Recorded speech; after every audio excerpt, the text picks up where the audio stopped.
Ya, assalamualaikum warahmatullahi wabarakatuh. Di sini kita akan mempresentasikan tugas akhir dari mata kuliah basis data. Di sini kita kelompok 10. Yang pertama ada saya sendiri, Fadil Mubarok dengan NIM 123705144.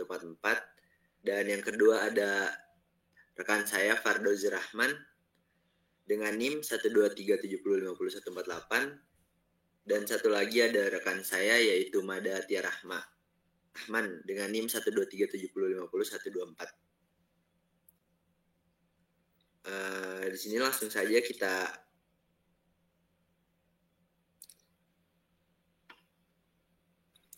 Jadi di sini kita memakai web KFC yaitu KFC Indonesia melalui situs resminya telah melakukan transformasi digital untuk memudahkan pelanggan lewat situs ini. Kita bisa melihat menu pesan makanan dan tahu gitu kalau misalkan ada promo terbaru dari salah satu fitur utamanya adalah halaman menu yang menampilkan daftar lengkap makanan dan minuman dengan gambar, deskripsi, dan harga. Ini sangat membantu pelanggan dan memilih sebelum melakukan pemesanan, baik untuk delivery maupun ambil di gerai.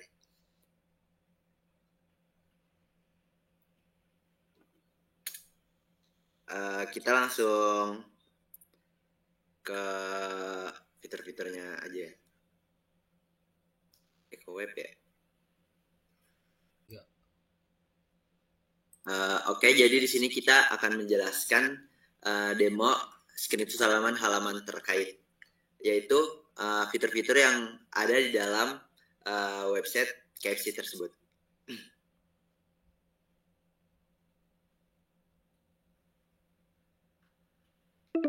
Nah, di sini kita udah lihat di sini ada halaman pemilihan jenis layanan, yaitu pada tahap awal pengguna akan dihadapkan pada halaman yang meminta untuk memilih jenis layanan. Tersedia beberapa pilihan, antara lain ada dine-in dan takeaway, delivery, drive-thru, catering, and birthday party. Dimanapun kita menekan button yang ada, pada akhirnya kita akan dihadapkan dengan pilihan layanan yang tersedia. Misalnya kita menekan button kategori yang terdapat di bawah navigation bar, itu nanti akan muncul pilihan-pilihan layanan yang tersedia.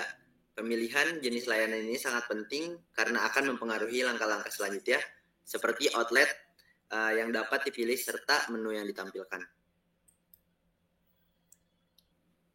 Nah, di sini saya akan mempraktekkan apa saja yang ada di sini. Oke, langsung kita ke dine-in. Terus mungkin kita langsung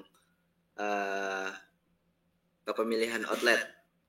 Setelah memilih jenis layanan, pengguna diarahkan ke halaman pemilihan outlet. Pada halaman ini, pengguna diminta untuk memilih lokasi cabang outlet seperti di sini misalnya Dago ya.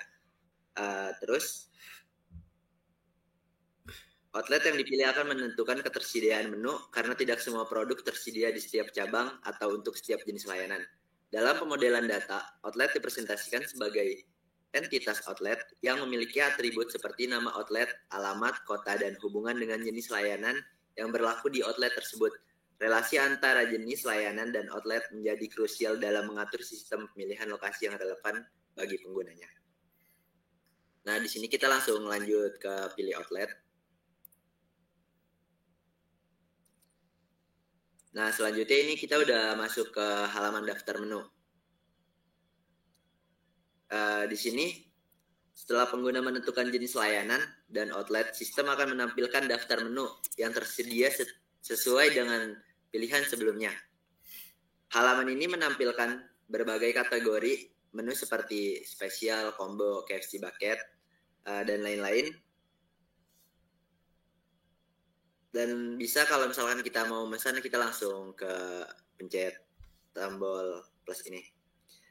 Dan kategori menu dipresentasikan oleh entitas kategori, sedangkan masing-masing produk ditangani oleh entitas menu atau item karena ketersediaan produk dapat berbeda antara outlet.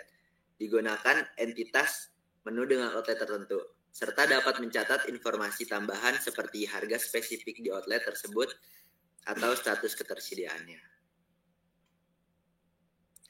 Dengan struktur ini, sistem dapat menyajikan informasi menu yang akurat dan relevan berdasarkan kondisi layanan yang dipilih oleh pengguna, sekaligus menjaga efisiensi dan fleksibilitas pengelolaan data oleh pihak KFC. Nah, di sini udah masuk ke daftar menu. Oke. Oke, baik. Selanjutnya kami akan menjelaskan tentang PDM, yaitu Physical Data Model dari sistem manajemen menu dan outlet pada layanan KFC. Di sini bisa kita lihat bahwasanya ada 5 entitas utama yang saling terhubung, yaitu yang pertama ada jenis layanan, ada outlet, ada ketersediaan menu, ada kategori, dan menu item.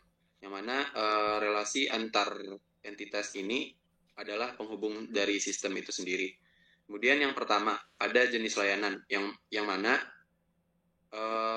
fungsinya yaitu menyimpan data jenis layanan yang ditawarkan seperti yang tadi teman kita bilang, ada dine-in, ada take away, dan ada juga delivery begitu. Kemudian yang kedua ada atribut pentingnya, yaitu ID layanan sebagai primary key-nya. Kemudian ada juga nama layanan dan deskripsi. Jadi di sini kita bisa melihat relasi dari jenis layanan ke outlet, bahwasanya satu jenis layanan ini dapat dimiliki oleh beberapa outlet. Kemudian entitas yang kedua yaitu outlet. Jadi outlet itu menyimpan data masing-masing gerai atau cabang restoran, yang mana di sana terdapat ID outlet sebagai primary key.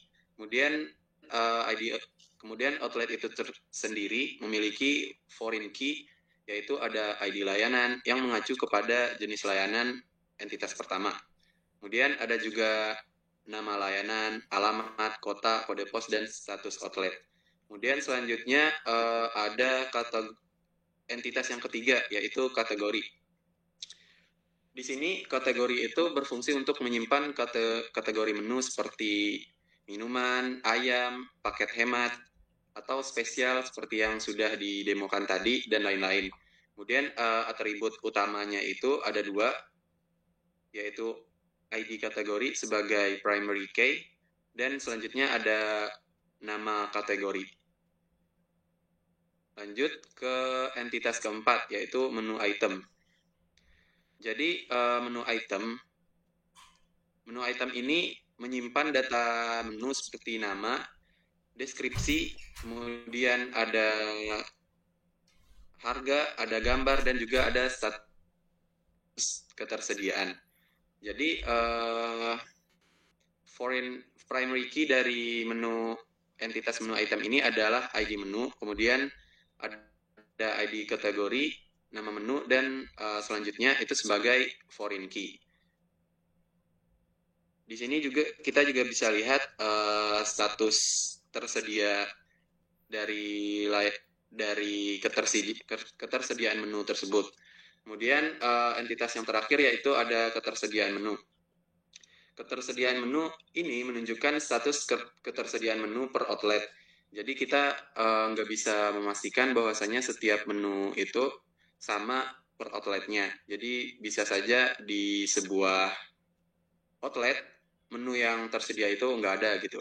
Kemudian ada ID ketersediaan sebagai primary key, kemudian ada ID outlet yang bereferensi dari entitas outlet, ada ID menu yang menghubungkan ketersediaan menu ini dengan menu. Kemudian terdapat harga spesifik karena harga setiap outlet itu berbeda. Oke, mungkin untuk PDM cukup sekian. Selanjutnya saya akan menjelaskan tentang DDL, Data Definition Language.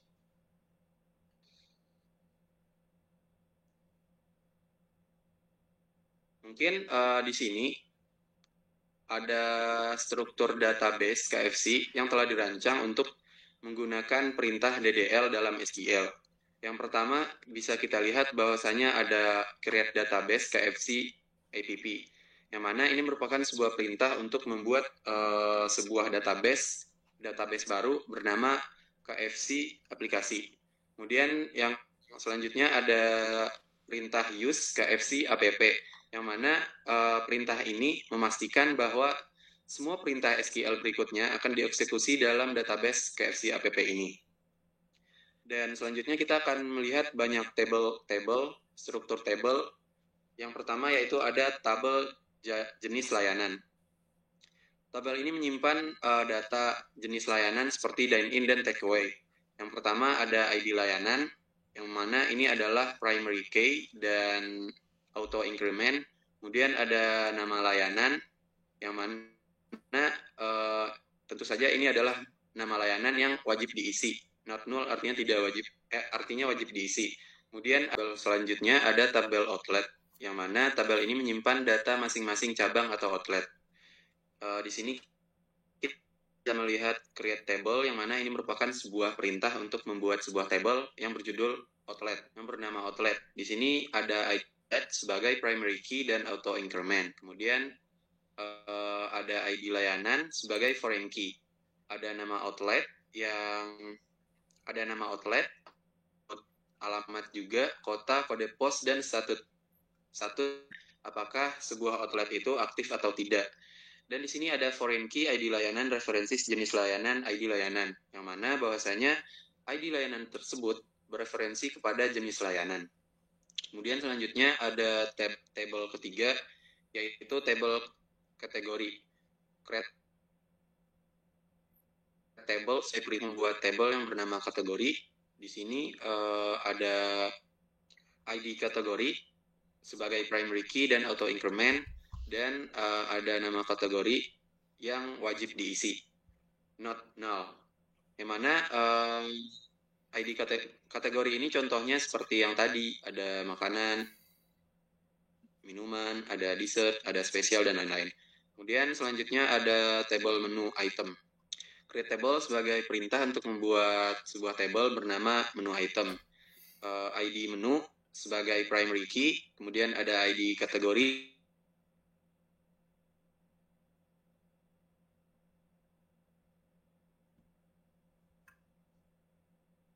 lain di nama menu, deskripsi menu, harga default, gambar URL yang dipakai untuk menjelaskan informasi lebih detail dari sebuah menu tersebut.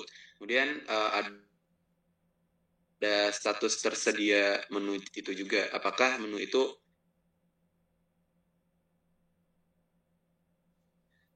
kemudian ada perintah foreign key, ID kategori, references, kategori, ID kategori, yang mana ID kategori itu merujuk kepada kategori, pada entitas kategori. Kemudian selanjutnya kita bisa lihat tabel ketersediaan menu, yang mana tabel ini merupakan tabel relasi antara menu item dan outlet. Jadi berfungsi untuk mencatat ketersediaan menu tertentu di outlet tertentu, termasuk harga khusus jika berbeda dari harga default. Di sini ada ID ketersediaan sebagai primary key, auto increment, dan auto increment. Kemudian ada ID outlet sebagai foreign key, maksudnya merujuk kepada entitas outlet. Kemudian ada ID menu yang merujuk kepada entitas menu item, table menu item. Kemudian ada atribut-atribut informasi penting yang lain seperti ada harga spesifik, apakah harga dari sebuah menu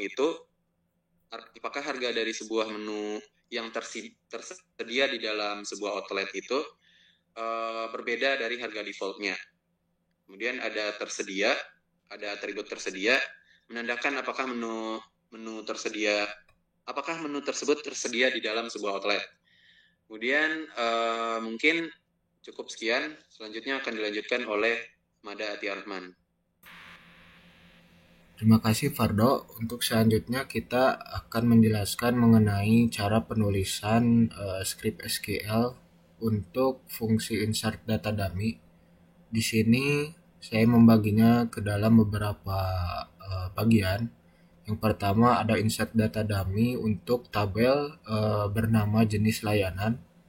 Di sini tadi berdasarkan apa yang sudah dijelaskan Fardo, ada beberapa atribut, ada nama layanan dan juga deskripsi. Maka di sini saya insert atau memasukkan beberapa data seperti dine in dan deskripsinya, take away dan deskripsinya, delivery dan deskripsinya dan sebagainya gitu ya. Untuk selanjutnya di sini ada insert data dummy untuk tabel bernama outlet, di mana outlet ini tadi memiliki beberapa atribut seperti ID layanan, nama outlet, alamat, kota, dan kode pos serta status dari outlet itu sendiri. Di sini saya menginsert ada dua data, yaitu outlet yang pertama itu adalah outlet di Setiabudi Sukawangi. Alamatnya ada di Jalan Sukawangi nomor 1 Setiabudi, Bandung dengan kode pos 40151 dengan status outlet defaultnya true gitu ya, jadi aktif posisinya. Lalu yang kedua ada Dago, di sini ada Dago Bandung beserta alamatnya dan kode pos serta status outlet tersebut.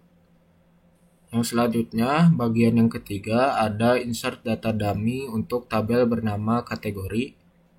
Untuk tabel bernama kategori di sini saya menginsert untuk data atribut nama kategori, ada spesial, ada combo, KFC bucket, ala carte chicken, ala carte, terus drinks, kids meal, coffee, breakfast, sama dessert. Itu yang ketiga. Lalu yang keempat di sini ada insert data dummy untuk tabel bernama menu item, di mana di sini saya menginsert atau kita menginsert semua menu yang tersedia atau semestinya tersedia gitu ya dalam praktiknya. Dimana di sini saya juga maksudnya ada beberapa atribut yang saya isi, ada ID kategori, nama menu, deskripsi menu, harga default, gambar URL, status tersedia. Ada sekitar 3 menu yang saya atau kita insert berdasarkan kategorinya masing-masing. Jadi untuk kategori combo ada 3, untuk kategori spesial ada 3, dan untuk kategori KFC bucket ada 3 juga gitu. Mungkin lanjut ke bawah.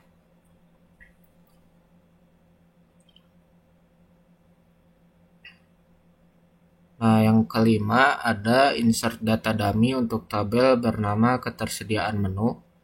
Seperti apa yang tadi sudah dijelaskan, jadi ada beberapa syarat menu-menu yang tadi ada di tabel menu item itu bisa ditampilkan di di halaman gitu ya. Yang pertama mungkin apakah pertanyaannya apakah si menu tersebut tersedia stoknya atau disiapkan oleh outlet tersebut atau tidak gitu ya. Lalu yang kedua, apakah harganya itu sama dengan harga default atau enggak gitu. Karena memang setiap outlet bisa jadi memiliki harga yang berbeda setiap daerahnya gitu ya. Di sini saya menginput untuk tiap-tiap outlet karena ada 2 outlet, jadi saya buat insert 9 menu untuk 2 outlet gitu. Jadi ada 18 data totalnya yang kami insert. Lanjut untuk query, kita di sini membagi ke beberapa bagian juga. Yang pertama ada di halaman pemilihan jenis layanan. Di sini bisa dilihat ada view yang menampilkan beberapa jenis layanan. Ada dine in, ada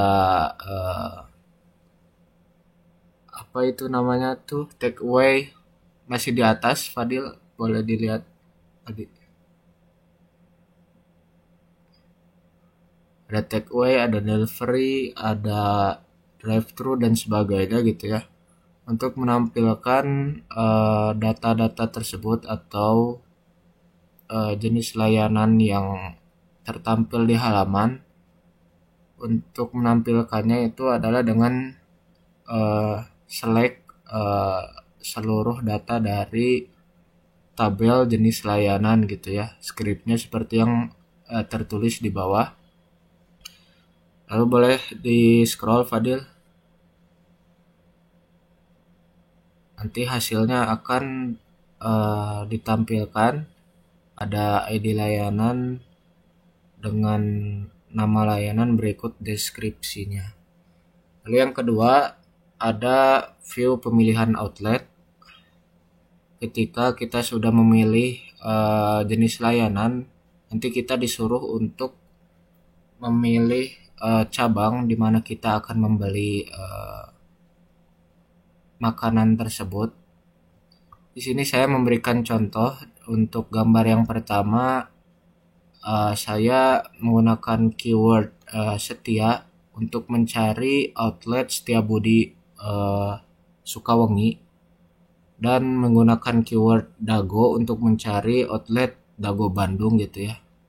Sehingga nanti di scriptnya saya memberikan istilahnya suatu pengkondisian di mana yang ditampilkan itu adalah outlet dengan kata atau dengan nama yang mengandung keyword-keyword tersebut gitu.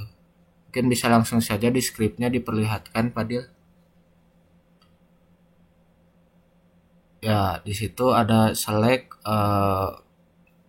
pertama-tama menyeleksi dulu tabel outletnya, lalu memberikan pengkondisian di mana nanti yang ditampilkan itu adalah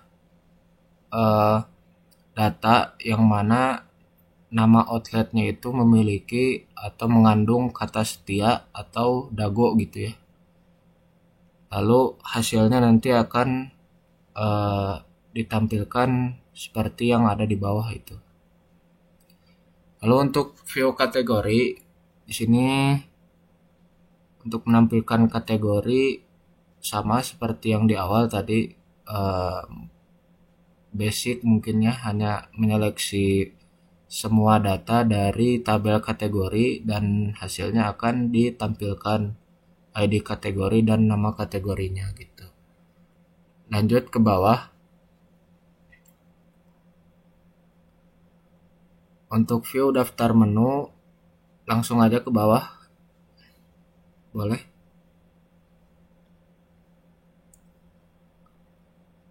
Untuk daftar menu di sini ada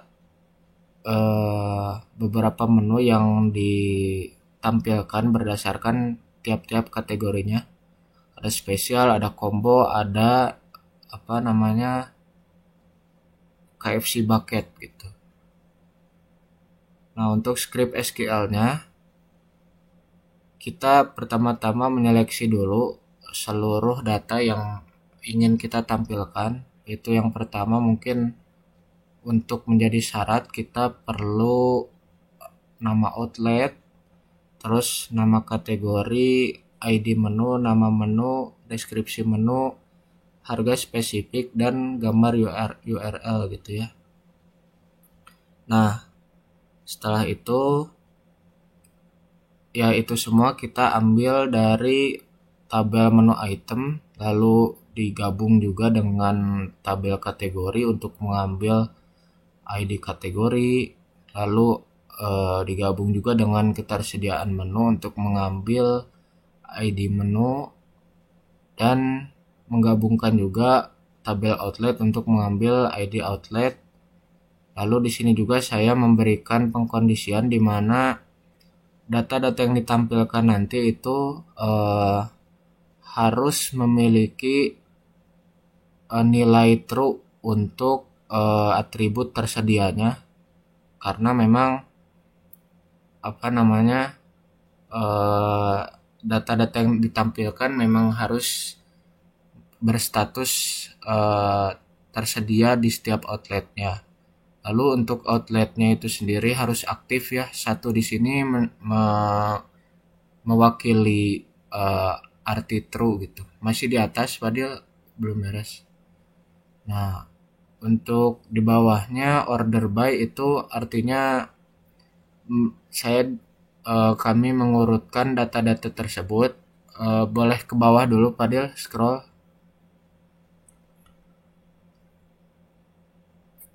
Ya, mengurutkan data-data tersebut berdasarkan nama kategori dan nama menunya gitu ya. Jadi disesuaikan. Untuk hasilnya ada di bawah. Jadi diurutkan berdasarkan kategorinya, combo, KFC bucket, spesial gitu ya. Mungkin cukup sekian untuk apa-apa yang mungkin bisa kita presentasikan pada tugas akhir mata kuliah basis data semester 4 ini. Kurang lebihnya mohon dimaafkan. Assalamualaikum warahmatullahi wabarakatuh.